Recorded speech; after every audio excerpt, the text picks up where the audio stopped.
একেবারে মরে পোলা পান্ডে কাম কাজ করতেই চাই না একেবারে শেষ। কাকা, আপনি এই যে কাজ করতেছেন, আমি আপনার সারা দুনিয়া বেড়ে ঘুরতেছি, তালাশ করতেছি।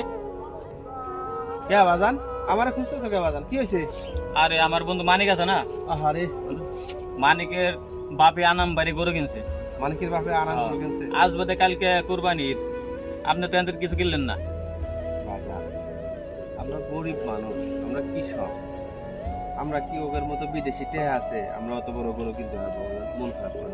না আমি অত বুঝি না, আমার এইবার কোরবানি দিতে হবে না, আমার পেস্টিজের ব্যবসা আছে, আমি ওর সাথে চলে একসাথে। ও আমার কাছে কন্টিনিউ কইতেছেন আনাম বাড়ি গরু কিনছে, আমি তো বাড়ি গরু কিনে কোরবানি দিতেছে, আমার কি মন চায় না?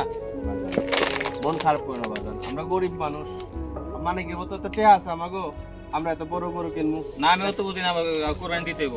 আরে বাজান আমরা একটা ছাগল কিনে নাম রে, ছাগল। ছাগল হইব না, আমার গরু লাগবে, গরু ছাড়া কোরবানি দিন এবার। এই পাগলটা কেমনে বুঝামু? আপনি যতই বোঝেন আমার আমার গরু লাগবে এবার, আমার আল্লাহ পেস্টিজের গো, ব্যবসা। আমার বাতিজারে বুঝার তো বিক দাও গো আল্লাহ, আমরা গরিব মানুষ। তোর আগে কইছিলাম যে বড় লোকের লগে বন্ধুত্ব করিস না, বড় লোকের চলিস না, আমরা যে লেভেলের মানুষ ওই লেভেলের লগে চলো, তার কথা শুনলা না। আচ্ছা বাজান আমি চেষ্টা করতেছি গরু কেনার জন্য, তুমি টেনশন করো না বাজান। হ্যাঁ তাড়াতাড়ি কিনেন। টেনশন করো, তুমি যাও যাও বাজান, আমি তো কাম করতেছি, যাও।